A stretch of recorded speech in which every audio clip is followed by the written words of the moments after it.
బ్యాంకులు, పోస్టాఫీసులు, జిల్లా కేంద్ర సహకార బ్యాంకులకు కేంద్ర ప్రభుత్వం మరోసారి బంపర్ ఆఫర్ ఇచ్చింది. రద్దయిన పెద్ద నోట్లను డిపాజిట్ చేసేందుకు అవకాశం ఇచ్చింది. పాత 500, 1000 నోట్లను కొత్త నోట్లతో మార్చుకోవచ్చని మంగళవారం ప్రకటించింది. ఆర్థిక మంత్రిత్వ శాఖ జారీ చేసిన అధికారిక నోటిఫికేషన్లో నోట్ల మార్పిడి అంశాన్ని ప్రకటించింది.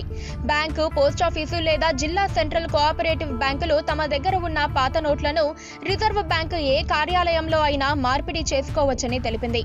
దీనికి 30 రోజుల వ్యవధిని ఇచ్చింది. ఆర్బీఐ నిబంధనల ప్రకారం ఈ బ్యాంకుల ఖాతా క్రెడిట్ ద్వారా నోట్ల మార్పిడి విలువను పొందవచ్చని తెలిపింది.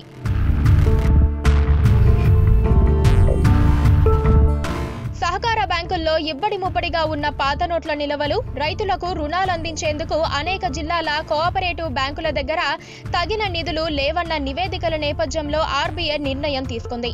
దీంతో నగదు కొరతతో ఇబ్బందులు పడుతున్న సహకార బ్యాంకులకు, ముఖ్యంగా మహారాష్ట్ర సహకార బ్యాంకులకు భారీ ఉపశమనం లభించనుంది.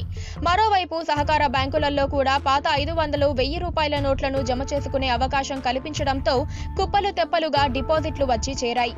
నాసిక్ జిల్లా సెంట్రల్ కోఆపరేటివ్ బ్యాంకులో రద్దయిన పాత నోట్ల విలువ 340 కోట్లని, ఈ డబ్బు మార్పిడి చేయకపోతే చెల్లింపులు చేయటం కష్టమవుతుందని నాసిక్ డీసీసీబీ చైర్మన్ నరేంద్ర దరాడే పేర్కొన్నారు.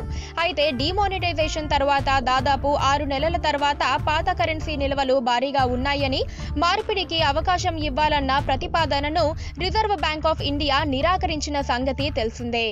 పక్కనే ఒక గంట సింబల్ కనిపిస్తుంది కదా, దాన్ని నొక్కారనుకోండి, మేం చేసే వీడియో అప్డేట్స్, నోటిఫికేషన్స్ అన్నిటితో మీ డివైస్లో వాలిపోతాం.